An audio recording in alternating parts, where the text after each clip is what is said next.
নমস্কাৰ বন্ধু বান্ধৱীসকল, SK jobs update চেনেলটোলৈ পুনৰবাৰ আপোনালোকক স্বাগতম জনাইছোঁ।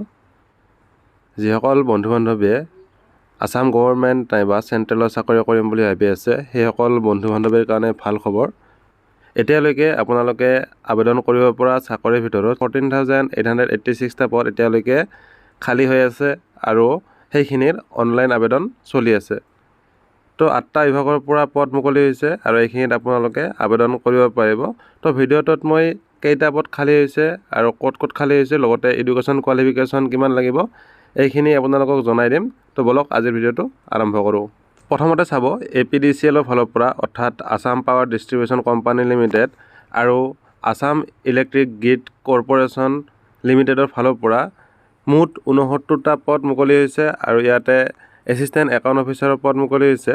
ইয়াতে কেটেগৰী ৱাইজ পদখিনি ভাগ কৰি দিয়া হৈছে। ইউআৰৰ কাৰণে 36টা, OBC MOBC কাৰণে 13টা, ৰিজাৰ্ভ TT আৰু আদিবাসীৰ কাৰণে 6টা, SCৰ কাৰণে 6টা, ST প্লেনৰ কাৰণে 5টা আৰু ST হিলৰ কাৰণে 3টা পদ মুকলি হৈ আছে। এডুকেশ্যন কোৱালিফিকেশ্যন ইয়াতে বেচিলৰ ডিগ্ৰী বিচাৰিছে। আৰ্টছ, ছায়েন্স, কমাৰ্চ বুলি কথা নাই, সকলোৱে আবেদন কৰিব পাৰিব আৰু লগতে 5% মাৰ্ক থাকিব লাগিব। ইয়াতে আপোনালোকৰ মেজৰ যিটো আপোনালোকৰ BCom যদি হয় তেতিয়া মিনিমাম 55% মাৰ্ক থাকিব লাগিব। আৰ্টছ আৰু ছায়েন্সৰ যদি হয় তেতিয়াহ'লে মেথামেটিক্স নাইবা ষ্টেটিষ্টিক্স ছাবজেক্টটো আপোনালোকৰ থাকিব লাগিব, লগতে 55% মাৰ্ক থাকিব লাগিব। দ্বিতীয়তে IBPSৰ ফালৰ পৰা RR ৰিক্ৰুইটমেণ্টৰ পদ খালী হৈছে 9,995টা। Institute of banking personnel selection IBPS, last ডেটটো ৰাখিছে 27/6/2024লৈকে আৰু ইয়াতে অফিচাৰ স্কেল 1, 2, 3 আৰু অফিচ এছিষ্টেণ্টৰ পদ মুকলি হৈছে। অফিচ এছিষ্টেণ্টৰ কাৰণে পদ আছে মুঠ 5,585টা। অফিচ স্কেল 1 এছিষ্টেণ্ট মেনেজাৰৰ কাৰণে 3,499টা পদ আছে। Officer scale 2 general banking officer মেনেজাৰৰ কাৰণে 496টা পদ আছে আৰু অফিচাৰ স্কেল 2ৰ কাৰণে ইনফৰমেশ্যন টেকন'লজিৰ কাৰণে 94টা পদ আছে। অফিচাৰ স্কেল 2ৰ কাৰণে চাৰ্টাৰ্ড একাউণ্টেণ্টৰ কাৰণে 60টা পদ আছে। অফিচাৰ স্কেল 2 ল'ৰ কাৰণে 30টা। অফিচাৰ স্কেল 2 ট্ৰেজাৰী মেনেজাৰৰ কাৰণে 21টা। অফিচাৰ স্কেল 2 মাৰ্কেটিঙৰ কাৰণে 11টা। অফিচাৰ স্কেল 2 এগ্ৰিকালচাৰৰ কাৰণে 70টা। অফিচাৰ স্কেল 3ৰ কাৰণে 129টা পদ খালী হৈ আছে। প্ৰিলিমিনাৰী এক্সাম চেণ্টাৰ যদি চাওঁ, ডিব্ৰুগড়, গুৱাহাটী, যোৰহাট, শিলচৰ আৰু তেজপুৰত পৰীক্ষা অনুষ্ঠিত হ'ব।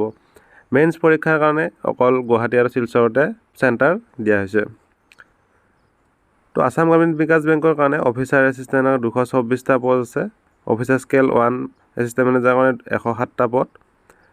স্কেল 2ৰ কাৰণে জেনেৰেল বেংকিং অফিচাৰৰ 10টা। অফিচাৰ স্কেল 2 IT-ৰ কাৰণে 3টা, CAৰ কাৰণে 4টা আৰু ল'ৰ কাৰণে 1টা পদ আৰু ট্ৰেজাৰী মেনেজাৰৰ কাৰণে 1টা পদ মুকলি হৈ আছে। আৰু ইয়াতে যদি আমি চাওঁ বয়সৰ সময়সীমাখিনি 18ৰ পৰা 28 বছৰৰ ভিতৰত বিচাৰিছে আৰু কিছুমান পদৰ কাৰণে 21 বছৰৰ পৰা 32 বছৰ আৰু 21 বছৰৰ পৰা 40 বছৰৰ ভিতৰত বিচাৰিছে। তো এডুকেশ্যন কোৱালিফিকেশ্যন ইয়াতে বেচিলৰ ডিগ্ৰী বিচাৰিছে, লগতে লোকেল লেংগুৱেজখিনি জানিব লাগিব, লগতে কম্পিউটাৰৰ নলেজ থাকিব লাগিব। আৰু বেচিলৰ ডিগ্ৰী থকাৰ লগতে যিটো এছিষ্টেণ্ট মেনেজাৰৰ কাৰণে সেইটো veterinary science, animal husbandry, forester, agriculture এইবিলাকৰ ওপৰত ডিগ্ৰী থাকিব লাগিব। জেনেৰেল বেংকিং অফিচাৰৰ কাৰণে মেনেজাৰৰ কাৰণে 50% মাৰ্ক থাকিব লাগিব আৰু সেইখিনি আপোনালোকৰ যিখিনিৰ ওপৰত বেংকিং, ফাইনেন্স, মাৰ্কেটিং, এগ্ৰিকালচাৰ এইখিনিৰ ওপৰত ডিগ্ৰী থাকিব লাগিব, তেতিয়াহে আবেদন কৰিব পাৰিব। অনলাইন আবেদন আৰম্ভ হৈছে 7 জুনৰ পৰা আৰু লাষ্ট ডেট ৰাখিছে 27 জুন 2024লৈকে। BSF, ASI আৰু HC ৰিক্ৰুইটমেণ্টৰ পৰা পদ মুকলি হৈছে 1,526টা পদ। বৰ্ডাৰ ছিকিউৰিটি ফ'ৰ্চ আৰু লাষ্ট ডেট ৰাখিছে 8/7/2024লৈকে, অৰ্থাৎ 8 জুলাই 2024লৈকে। তো ইয়াতে কি পদ মুকলি হৈছে? 1,526টা ASI পদ মুকলি হৈছে ষ্টেন'গ্ৰাফাৰৰ আৰু হেড কনষ্টেবল মিনিষ্টেৰিয়েল পদ মুকলি হৈছে। BSFৰ কাৰণে 17টা পদ, CRPFৰ কাৰণে 21টা, ITBPৰ কাৰণে 56টা, CISFৰ কাৰণে 146টা আৰু SSBৰ কাৰণে 3টা পদ মুকলি হৈছে। এই পদখিনিৰ কাৰণে এডুকেশ্যন কোৱালিফিকেশ্যন ইণ্টাৰমিডিয়েট নাইবা ছিনিয়ৰ ছেকেণ্ডাৰী পাছ কৰিলে, অৰ্থাৎ হায়াৰ ছেকেণ্ডাৰী পাছ কৰিলে আবেদন কৰিব পাৰিব। আবেদন মাচুল যদি চাওঁ, UR, OBC আৰু আদাৰ কেণ্ডিডেটৰ কাৰণে 100 টকা, ST, SC, ফিমেল আৰু BSF কেণ্ডিডেটসকলে কোনো আবেদন মাচুল ইয়াতে দিব নালাগে। আবেদন আৰম্ভ হৈছে 9 জুন 2024 পৰা আৰু লাষ্ট ডেট ৰাখিছে 8 জুলাই 2024লৈকে। আসাম কোঅপাৰেটিভ এপেক্স বেংক লিমিটেডৰ ফালৰ পৰা 25টা এছিষ্টেণ্ট মেনেজাৰ পদ মুকলি হৈছে আৰু এই পদখিনিৰ কাৰণে লাষ্ট ডেট ৰাখিছে 29 জুন 2024লৈকে। ইয়াতে এডুকেশ্যন কোৱালিফিকেশ্যন গ্ৰেজুৱেশ্যন বিচাৰিছে, লগতে 50% মাৰ্ক বিচাৰিছে। লগতে পষ্ট গ্ৰেজুৱেশ্যন হ'লেও আপোনালোকে আবেদন কৰিব পাৰিব যদি CA IIB নাইবা MBA নাইবা CA যদি কৰা হয়। লগতে বয়সৰ সময়সীমা 28 বছৰৰ পৰা 40 বছৰৰ ভিতৰত বিচাৰিছে। আবেদন আৰম্ভ হৈছে 6 জুন 2024 পৰা আৰু লাষ্ট ডেট ৰাখিছে 29 জুন 2024লৈকে।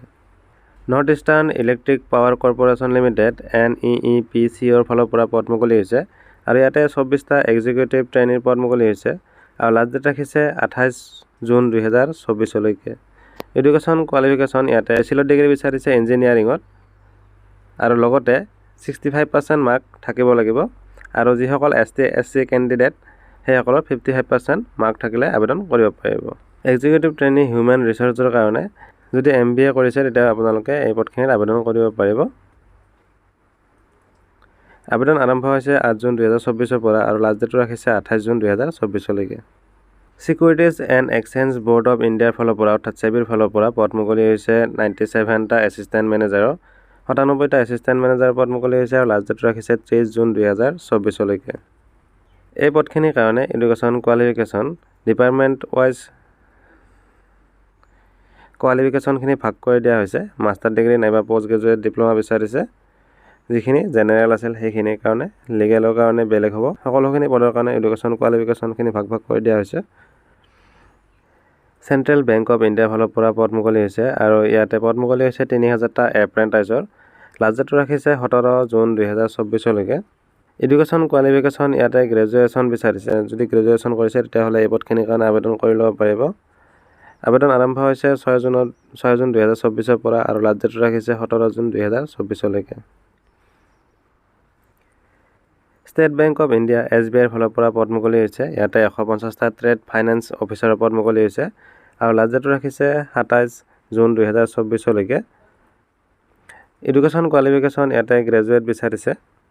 আবেদন আৰম্ভ হৈছে 7 জুন 2024 পৰা আৰু লাষ্ট ডেট ৰাখিছে 27 জুন 2024লৈকে। AECLত খালী হোৱা পদখিনিৰ আবেদন আজিৰে পৰা অৰ্থাৎ 15 জুন 2024 পৰা আৰম্ভ হৈছে আৰু লাষ্ট ডেট ৰাখিছে 14 জুলাই 2024লৈকে। তো যিসকল কেণ্ডিডেটে আবেদন কৰিম বুলি ভাবি আছে আজিৰে পৰা আবেদন কৰি ল'ব পাৰিব। তো ভিডিঅ'টোত ইমানখিনি আছিলে। ভিডিঅ'টো ভাল লাগিলে লাইক কৰিব, যদি চেনেলটোত প্ৰথমবাৰ আহিছে চেনেলটো ছাবস্ক্ৰাইব কৰি বেল আইকনটো প্ৰেছ কৰি থ'ব। আশা কৰোঁ আপোনাৰ দিনটো শুভ হওক। ধন্যবাদ। জয় অসম।